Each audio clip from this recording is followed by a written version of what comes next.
Welcome easy science study channel. आज हम class 10th CBSE board का चैप्टर फर्स्ट हम पूरा इसमें कंप्लीट सॉल्व करेंगे। ठीक है, इसमें कंप्लीट नोट्स मिल जाएंगे आपको डिस्क्रिप्शन में। ठीक है, यहाँ पर पहले फर्स्ट दे रखा है केमिकल रिएक्शन एंड इक्वेशंस। ठीक है, तो पहले हम पढ़ेंगे रिएक्टेंट्स क्या होते हैं। तो who takes parts in chemical reaction, जो हमारा क्या होता है पार्ट्स होता है। रिएक्टेंट किसको बोलते हैं हम, जो लेफ्ट हैंड साइड वाला जो ठीक है, इस रिएक्टेंट क्या होता है हमारा जो एलएचएस वाला पार्ट होता है। प्रोडक्ट्स होता है हमारा जो आरएचएस की तरफ वाला जो पार्ट होता है। ठीक है, जैसे यहाँ पर इक्वेशन दी हुई है Mg+O2। ठीक है, ये वाला क्या होता है हमारा रिएक्टेंट्स होता है और ये वाला क्या होता है हमारा प्रोडक्ट। इसके बाद है केमिकल रिएक्शन। केमिकल रिएक्शन क्या होता है, it is a process in which one or more substance also called reactants are converted to one or more different substance known as product. ठीक है, केमिकल रिएक्शन का मतलब है जिसमें टू और मोर क्या होंगे रिएक्टेंट्स होंगे और वो क्या बनाता है टू वन और मोर क्या बनाता है डिफरेंट प्रोडक्ट्स। उसको हम क्या बोलते हैं केमिकल रिएक्शन। मतलब केमिकल रिएक्शन का मतलब है जिसमें हम क्या करते हैं टू हम किसी भी रिएक्टेंट्स को उसमें क्या कर रहे हैं मिक्स कर रहे हैं तो उससे वो क्या बना रहा है डिफरेंट प्रोडक्ट्स। ठीक है, नेक्स्ट है इसके बाद representing use in chemical equation. ठीक है, कि हम उसको किस किस तरीके से रिप्रेजेंट कर सकते हैं। जैसे सॉलिड हुआ, सॉलिड को हम किससे रिप्रेजेंट करते हैं एस से, लिक्विड को एल से, और क्यू जो गैस है उसको किससे रिप्रेजेंट करते हैं हम ए जी से, और इक्वेंस मतलब हमारा जो जलेबिलियन होता है उसको ए क्यू से। ठीक है, तो state symbols are letters that are added to formula to indicates which state reactant and product it's in. ठीक है, तो यहाँ मैंने दे रखा है इसमें, यहाँ अगर 2 मल्टीप्लाई में लिखा है तो उसको क्या बोलते हैं कोफिशिएंट, अगर उसको सफिक्स में लिखा हुआ तो उसको क्या बोलते हैं सबस्क्रिप्ट। ठीक है, तो इसी तरीके से यहाँ पर एग्जांपल दे रखा है CaCO3। तो एस क्यों लिखा है क्योंकि ये सॉलिड है। और ठीक है, इसको CaO क्या होता है हमारा सॉलिड, इसलिए यहाँ पर एस लिख रखा है। मतलब हमें क्या करना है इसको रिप्रेजेंट करना है किससे, जब हम भी कोई भी केमिकल इक्वेशन को हम लिखेंगे तो हमें क्या करना है उसका सिंबल भी रिप्रेजेंट करना है। ठीक है, इसके बाद है नेक्स्ट हमारा आइडेंटिफिकेशन ऑफ केमिकल रिएक्शन। ठीक है, क्या होता है चेंज इन स्टेट। हम कैसे पता कर सकते हैं कि इसमें केमिकल रिएक्शन हुआ नहीं, तो चेंज इन कलर से, evolution of a gas, change in a temperature, change in smell. ठीक है, यहाँ मैंने एक ड्रॉ बना रखा है, ये क्या है कॉक है और यहाँ पर क्या है ग्लास ट्यूब। ठीक है, इसमें क्या है H2 गैस है कोई, ये कॉनिकल फ्लास्क है जो मेरा किसका होता है कांच का। ये क्या होता है डिल्यूट सल्फ्यूरिक होता है सल्फ्यूरिक एसिड, और जिंक ये क्या है जिंक। ठीक है, इसके बाद हमारा balance chemical equation. Balance chemical equation का मतलब है जो हमारे आरएचएस और एलएचएस की तरफ जो हमारे क्या होते हैं वो दोनों तरफ क्या होनी चाहिए इक्वल होनी चाहिए एटम्स। ठीक है, तो a balance chemical reaction is an equations that have equal number two of each types of atom on both sides of the arrow. ठीक है, जो भी हम इक्वेशन लिखते हैं, जो भी हम रिएक्शन लिखते हैं उसमें क्या होता है आरएचएस और एलएचएस होता है। तो हमें क्या करना है उसमें जो एटम्स होते हैं आरएचएस और एलएचएस दोनों तरफ की क्या होनी चाहिए इक्वल होनी चाहिए। नेक्स्ट इसके बाद नीड ऑफ बैलेंसिंग। तो the law of conservation of mass state that no atoms can be created or distributed in a chemical reaction, so the number of atoms that are presenting in the reactant has to balance. ठीक है, हमें इसको balance कैसे कर सकते हैं, या हमें बैलेंस करने की आवश्यकता क्योंकि उससे हमें पता चलता है उसका वेट। ठीक है, अब हमें क्या करना है उसका, हमें इसको मल्टीप्लाई करके हम क्या कर सकते हैं उसको बैलेंस कर सकते हैं। ठीक है, नेक्स्ट है इसके बाद। ठीक है, इसी तरीके से यहाँ मैंने एग्जांपल दे रखा है Zn+H2SO4। तो क्या बन जाएगा भाई ZnSO4+H2। हमें क्या करना है LHS के हमने इधर लिख रखे हैं। ठीक है, इसी तरीके से RHS के इधर लिखेंगे। तो जो हमारा पहले Zn लिखा है H S और O, अब हमें याद रखना है कि किसको साथ में लिखना होगा। अगर N स्मॉल कोई भी हमें सफिक्स में कोई भी अगर उसके साथ में स्मॉल में दे रखा तो दोनों को क्या लिखेंगे साथ में लिखेंगे।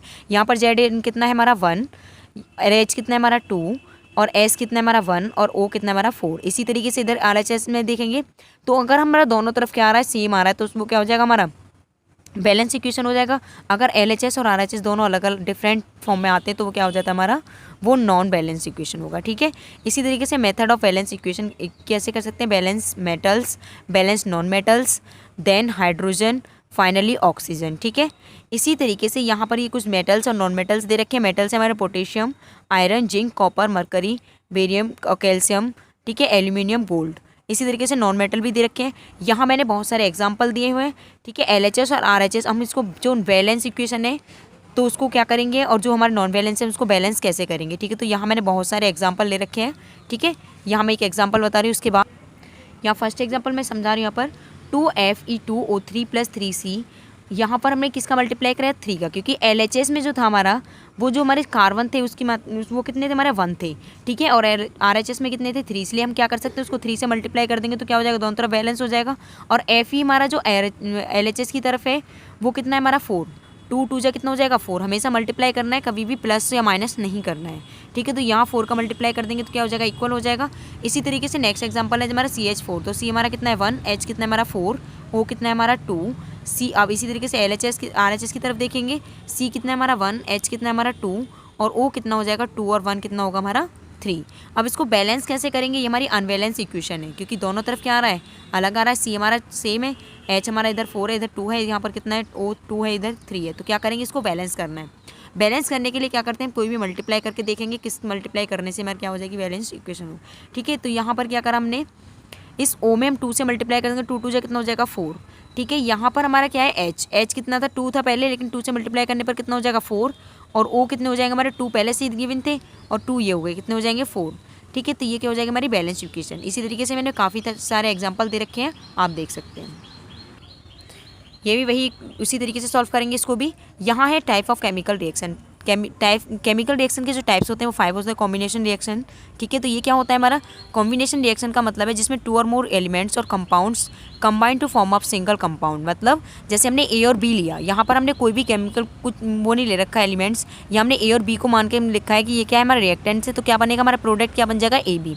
तो ऐसे यहाँ पर CaO + H2O, तो ये क्या बनाएगा हमारा, मतलब 2 और मोर क्या होंगे रिएक्टेंट्स होंगे, लेकिन प्रोडक्ट्स कितना होगा हमारा 1 होगा, ठीक है। इसी तरीके से हमारा जो नेक्स्ट होता है, यहाँ हमने बर्निंग ऑफ कॉइल्स और यहाँ फॉर्मेशन ऑफ वाटर के साथ। तो इसी तरीके से नेक्स्ट हमारा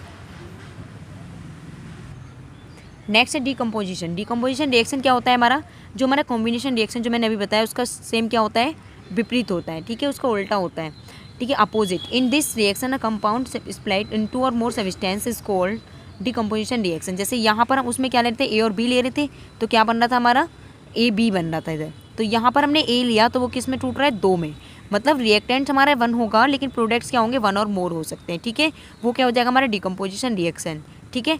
जैसे हमने यहाँ पर लिया NaCl, ठीक है, तो ये क्या होता है हमारा सोडियम क्लोराइड होता है, तो क्लोराइड अलग हो जाएगा और सोडियम अलग हो जाएगा, ठीक है। तो ये क्या हो जाएगा हमारा प्रोडक्ट्स। नेक्स्ट है इसके बाद इसी के टाइप से थर्मल डिकम्पोजिशन। नेक्स्ट इसके बाद थर्मल डिकम्पोजिशन, ये ही हमारा डिकम्पोजिशन रिएक्शन का टाइप्स है।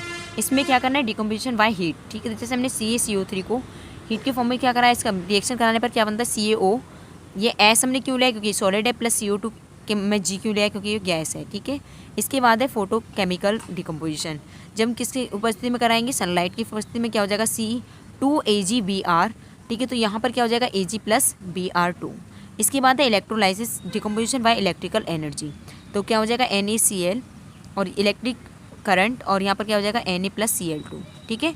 इसी तरीके से हमारा नेक्स्ट है इसके बाद में डिस्प्लेसमेंट रिएक्शन। डिस्प्लेसमेंट रिएक्शन का मतलब है the reaction in beach more reactive elements displace less reactive elements from in solution. वो क्या करता है कि जो हमारा मोर रिएक्टिव जो एलिमेंट्स होता है वो क्या करता है, जो हमारा लेस रिएक्टिव एलिमेंट्स की फॉर्म में, मतलब वहाँ उसका स्थान ले लेता है और उसको क्या कर देता है वहाँ से विस्थापित कर देता है, ठीक है। जैसे यहाँ पर Fe + CuSO4 है, तो क्या करेगा जो Fe है वो क्या करेगा, ये क्या होता है मोर रिएक्टिव होता है, ठीक है। तो और जो हमारा Cu है वो क्या होता है लेस रिएक्टिव होता है। तो Fe जो हमारा रिएक्शन करेगा वो SO4 के साथ करेगा और Cu क्या हो जाएगा हमारा अलग हो जाएगा, ठीक है। इसी तरीके से हमने यहाँ पर लिया Zn + CuSO4, तो जिंक क्या होता है हमारा मोर रिएक्टिव होता है और Cu क्या होता है हमारा लेस रिएक्टिव, तो इसी तरीके से ZnSO4 हो जाएगा + Cu।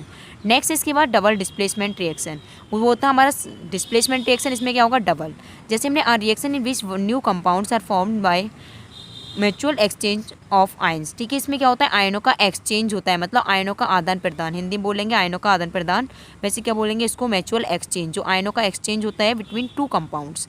जैसे यहाँ Na2SO4 लिया + BaCl2, तो ये क्या करेगा जो Na2 है वो किसके साथ रिएक्शन करेगा Cl2 के साथ, और जो हमारा SO4 है वो Ba के साथ। तो यहाँ हमने लिखा है BaSO4, तो इसमें क्या हो रहा है 2 बार डिस्प्लेसमेंट हो रहा है। जो हमने थर्ड वाला बताया था उसमें क्या था एक बार था, तो उसको क्या लिखा हमने डिस्प्लेसमेंट रिएक्शन।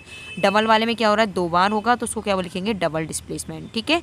नेक्स्ट इसके बाद में ऑक्सीडेशन एंड रिडक्शन, ठीक है। इसको क्या बोलते हैं रिडॉक्स रिएक्शन। ये इंपॉर्टेंट है और एग्जाम में बार बार पूछा भी जाता है। इसको रिडॉक्स रिएक्शन के नाम से भी पूछ सकता है या फिर ऑक्सीडेशन एंड रिडक्शन के नाम से पूछ सकते हैं। तो ऑक्सीडेशन क्या होता है, addition of oxygen and removal of hydrogen, मतलब जिसमें ऑक्सीजन क्या होता है हमारा इम्प्रूव होता है, मतलब वृद्धि होती है, और हाइड्रोजन की क्या होती है कमी होती है, इसको ऑक्सीडेशन बोलते हैं। रिडक्शन का मतलब है removal of oxygen and addition of hydrogen, मतलब इसमें क्या होता है जो हमारा ऑक्सीजन होती है उसकी कमी होती है और हाइड्रोजन की क्या होती है वृद्धि, ठीक है। रेडॉक्स रिएक्शन, इसको जो कॉम्बिनेशन होता है दोनों का, combination of both reaction and oxidation, वो क्या होता है हमारा रेडॉक्स रिएक्शन। ठीक है, इसका एग्जांपल यहाँ दे रखा है CuO प्लस H2 प्लस, यहाँ पर क्या हो गया देखो, ऑक्सीजन यहाँ पर नहीं है ना, ऑक्सीजन को क्या कर दिया यहाँ से रिमूव कर दिया, तो ये क्या हो जाएगा हमारा रिमूवल ऑफ ऑक्सीजन। तो ये कौन सी इक्वेशन हो गई, इसको रिडक्शन बोलेंगे। यहाँ पर क्या रिमूव किया है, यहाँ पर ऑक्सीजन को, तो ये क्या हो जाएगा एडिशन ऑफ ऑक्सीजन। ठीक है,